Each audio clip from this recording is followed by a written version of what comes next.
Welcome to episode 43 of For Better Best Podcast. It's your boy, Charles Beloved, draped in Gucci, by the way. Let's be abundantly clear. Draped and I'm here. crazy. No.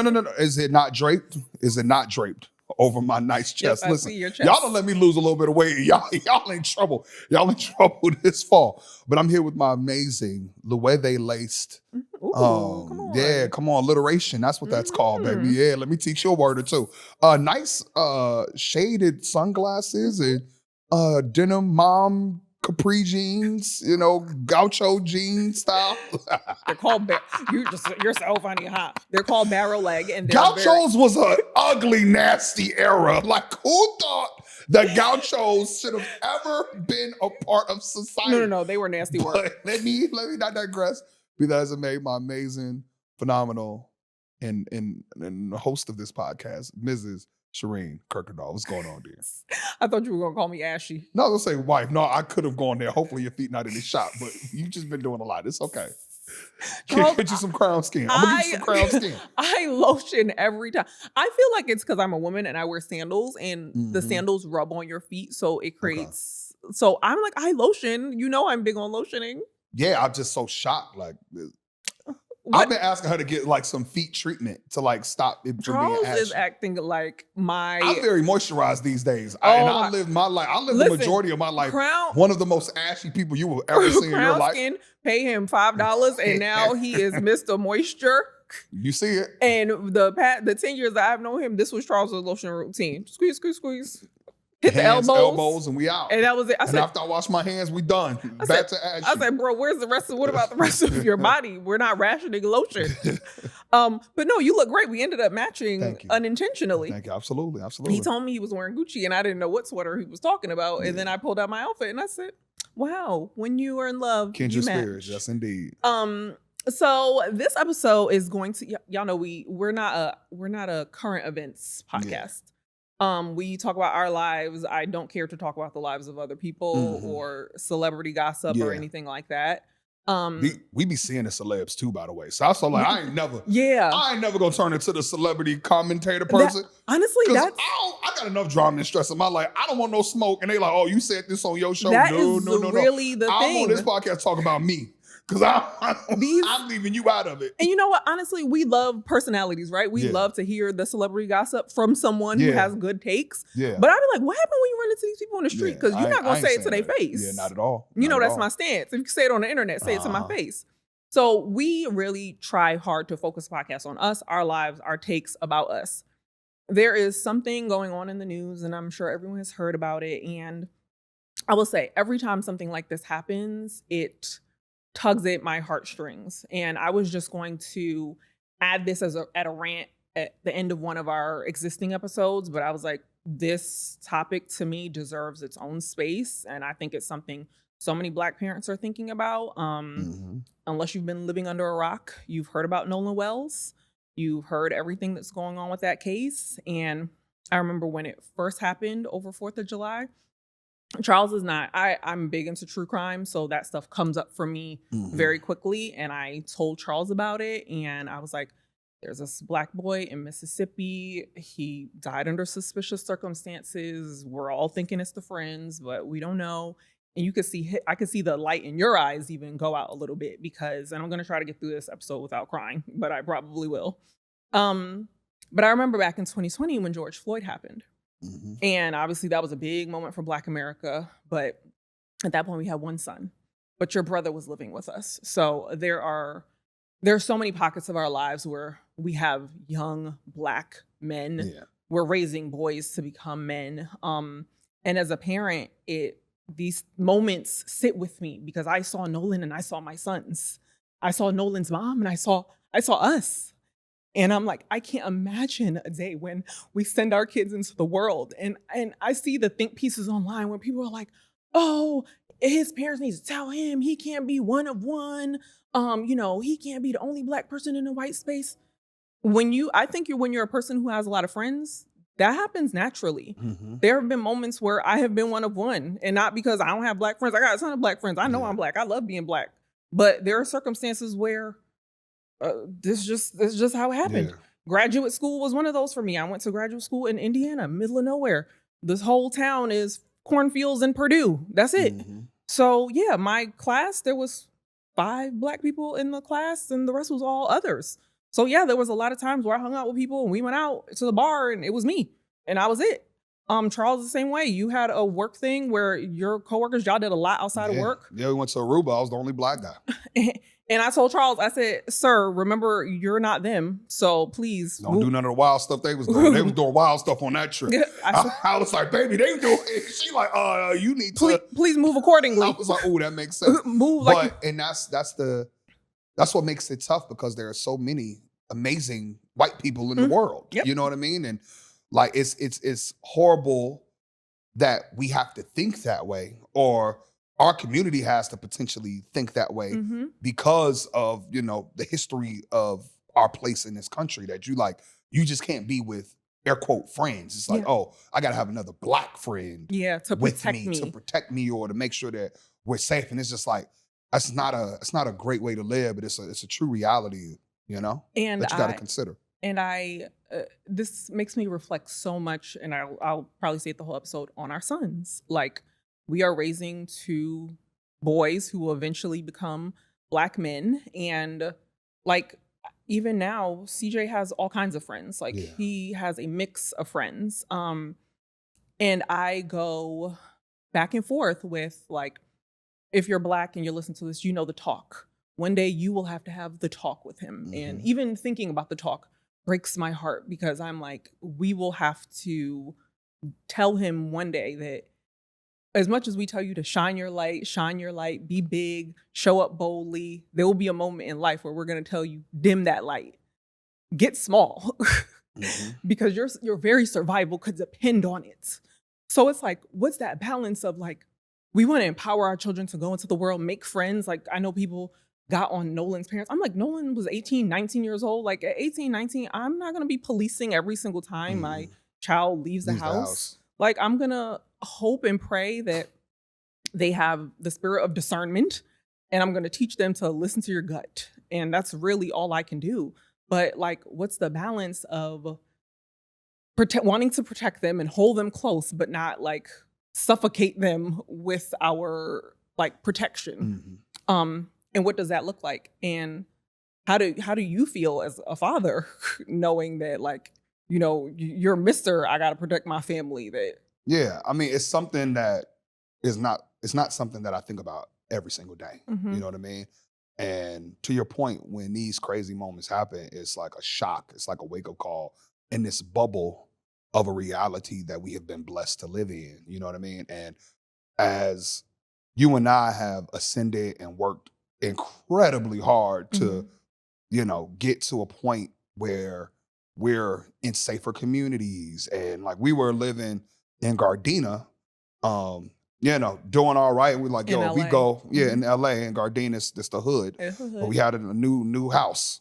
And then we were thinking about moving to the suburbs, which is going to cost us a lot more money. Shireen was like, hey, we're making a lot more money. If we stay here, we'll be good. If we go there, it's going to get tight. You ain't going to be able to do everything. Like, is that what you want to do?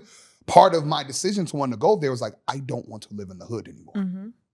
We got 1 kid. We talking about a second. Like, that to me is my part. If I got to work harder to make up the financial gap so that we can afford to live in Porter Ranch, where, you know what I mean? And my mind was perceived safer than being around these Black people, hearing sirens every night. Like, that was what I wanted. And so a lot of our moves have safety in mind and have community in mind and have these mixed ratio, walk your dog, leave your door unlocked in mind. But that still is not keep you safe. Porter Ranch, where we moved to, I'm so blessed that the little house, because we couldn't afford the big, we got a big house, but we had a small backyard. We had a small lot. The bigger lots that were further back, those ended up being the ones that were getting broken into. Our small lot ended up being close to the front gate, which is what kept us protected, because you by the front. Everybody gonna hear it. The security gonna come see. So like, that was honestly the biggest blessing, was us not being able to afford a bigger lot, because they were getting broken into left and right up there. So it's like, you still can't protect. So we moved out of the hood where no one's house had ever gotten broken into. Nobody got broken into in our community. We moved to the safer spot and they just breaking in freely. So so I think you bring up actually a really good point, that it's I think we all work so hard for the more, and even the more comes with its own dangers. I think for me, the biggest thing is like the I don't even want to say fear, but the thought that just existing will be a danger at some point to our children. Like just them being alive and existing in a space. And I think about, there was a story, her name was Tamala Hursford, and she was a mom, so she was probably like my age, and she did a sleepover with all white ladies. And again, she was someone else. She died under mysterious circumstances. No one in the house said they knew anything that happened to her. So for me, I really struggle with like us wanting more children, but having to send them out into this nasty world that won't see them, that because they're wearing a hoodie, they could be attacked because they're not the right color, or they're standing in a place where someone thinks that they don't belong here. And we know we're going to live in places, we're going to continue to want to live in places where people may not look like us, where people might not think that they deserve to be in that space. And I get sad to think about that. I'm going to have to tell, especially like obviously Carter's young, so but as CJ he's going from that stage where we always tell him, I'm like, he's not even cute anymore. He's like becoming handsome. He's becoming a preteen. And like, one of the things I love to do is empower him. Like when we go out to restaurants or go places, like he went to the ice cream truck the other day, he ordered for him and his brother. I'm like, I'm trying to empower you, to turn you into a independent adult, right? Like I'm trying to teach you life skills. But one of the life skills I will have to eventually teach him is that like, while you're out with your friends and you're the one of one, the rules are not the same for them as they are for you. And I think we get that, we understand that, but I think when you're young and you're 14, 15, 16 and your friends are playing, I don't know, ding dong ditch or whatever, that you don't play by the same rules as them. And how do I teach him that without dimming his light? How do I teach him like, hey, I want you to go out and enjoy life, but you got to understand that there are going to be different moments where you can't show up the way you would always show up. And for some, I know you say you don't think about it every day. I actually have been thinking about it a lot more. Every time I hear a story like this, it just makes me, I sit with myself and I reflect on like the conversations we'll one day have to have. And one day he'll be old enough to watch the news and understand what we're watching, and we'll have to explain that to him. We actually have your dad here. And he raised 2 boys, or well, actually 3 on the south side of Chicago. That historically is not the safest. So I'm going to step out and let you just chat with your dad a little bit and talk about what it was like for him raising 2 boys that he had to also send out into the world. Y'all went to school by yourself. And you, just like you said, you weren't walking the safest blocks by yourself. How did he balance that feeling of like, I want to protect my kids, but the world might be a little dangerous. Go on, sons. So we have Charles's dad. His name is Maurice Kuykendoll. He'll be joining us. Kuykendoll. What up, Doc? What up, Rep? Wow, let's get on up out of here. Get up out of here, man. I'm here with my dad, man. Yo, welcome to the pod. Welcome for Better Best Pod, man. Got your red on, man. So this is an interesting topic because, like, what's crazy is even as, Shireen, now, Monty, Esther, all of our generation of kids, we're like hitting this new plateau of success. And we've on this podcast, and you listen to it profusely, be like, yo, we appreciate our parents for all the sacrifice that they did, instilling us what they did to be able to like go out and go get it. And we went and got it. But we were well positioned because y'all were not where we're at. So we still got street cred. We still know how to navigate things. We still know how to move and shake in the streets. We lived it. You understand what I'm saying? We had to live it. And our kids are not living that. So I'm like, I feel like and I'm looking back at Shireen, we were better positioned in life because like now we have the taste for the more fluent things. And, y'all took us to Toronto and it made me think about, I love international life. I love different cultures. Let's do Africa. You know what I mean? Like, we got to taste that, but also have a stronger understanding because we did not grow up that way. These kids are growing up with just a whole different perspective on life. True. And that to me is a blessing, but also is scary.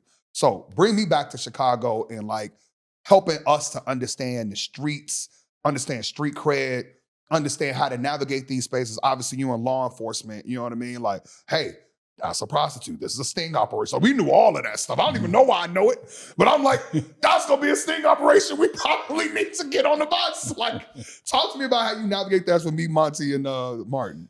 You know what? The foundation Put really, it closer to you. the foundation that I would use while raising you guys was really prayer,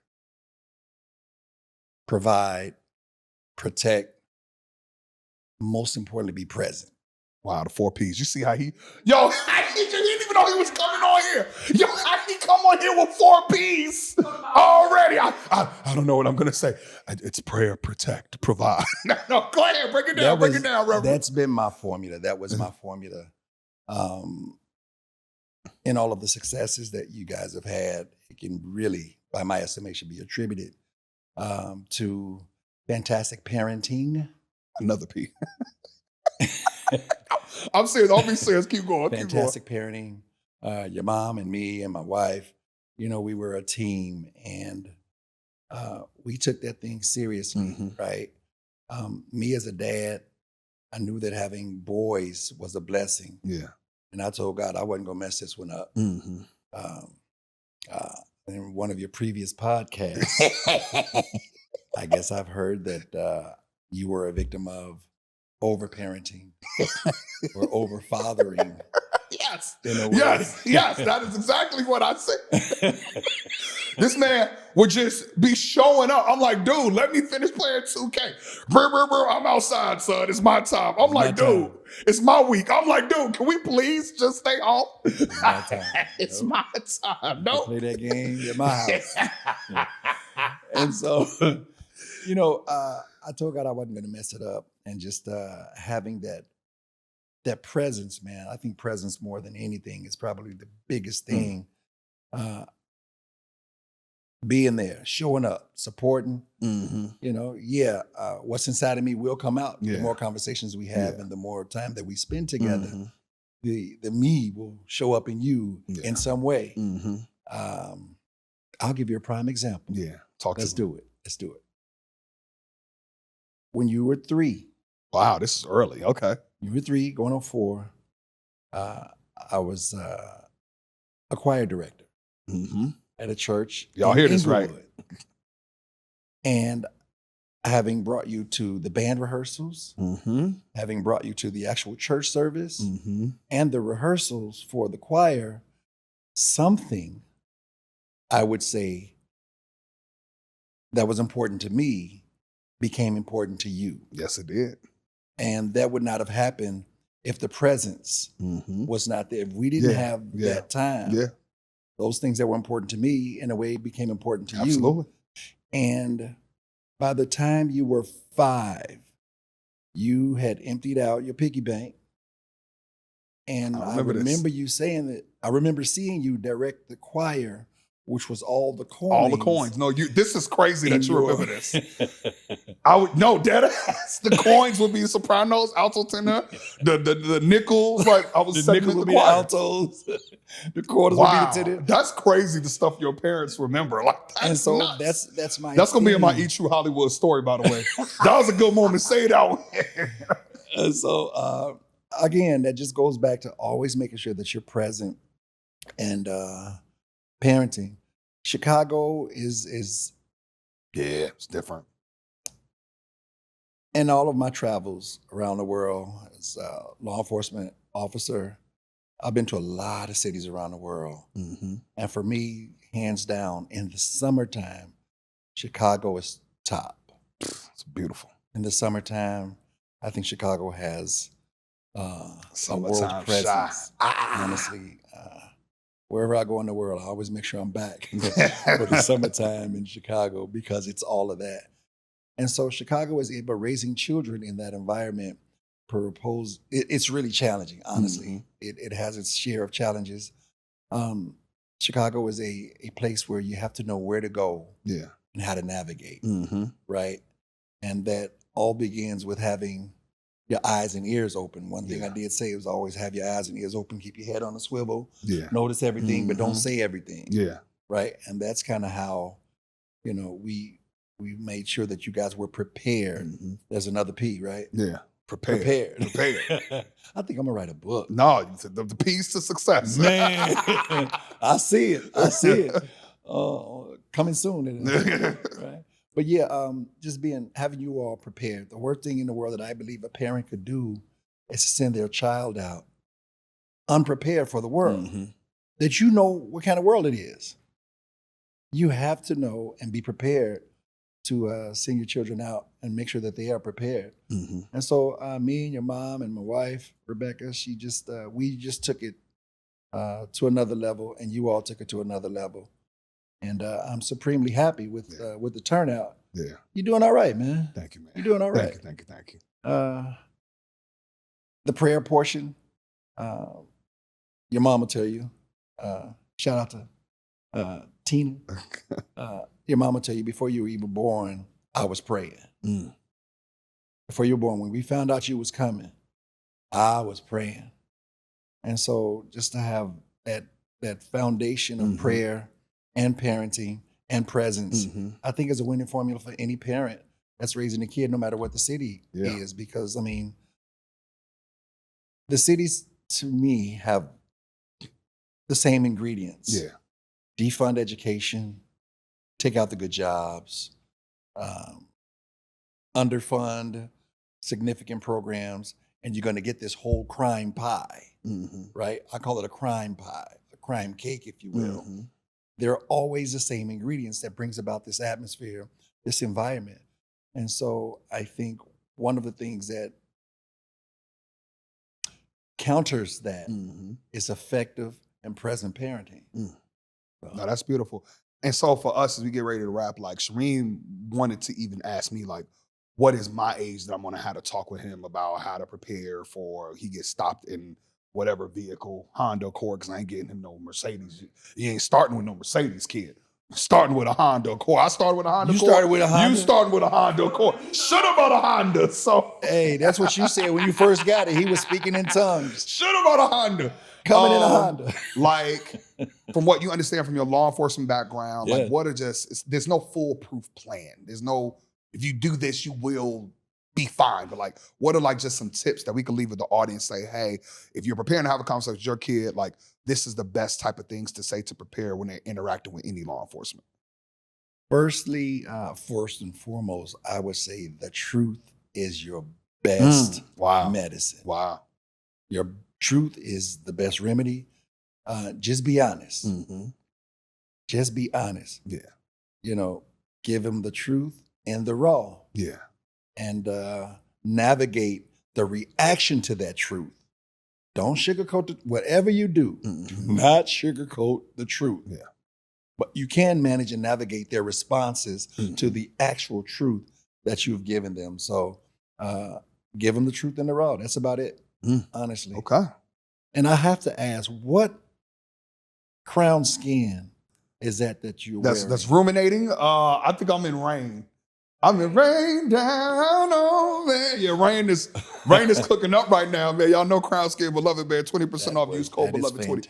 But no, it was honestly a pleasure. Do you want to come in and close us out? Yes. Yeah, come back. Yeah, you can take my seat. I never sit on this side. I just want to say to all the parents out there, especially I think the Black parents, I know that these times can be hard for you. I know these times can be heavy for you. I know, especially I think Black mamas, we are thinking about our husbands. We're thinking about our children all the time. We're carrying that mental load. So I just want to say I am with you. I am thinking about you. I'm praying for you. I pray for my children. I pray for my friends' children. And let's continue to show up and support each other, be a resource to one another. protect these babies that we care so deeply about, and just pray that God's protection and discernment is on our children's lives, because we know there's power in a praying mother. So to all my moms out there, I love you so much. Thank you for listening, and we'll see you next time. I just need somebody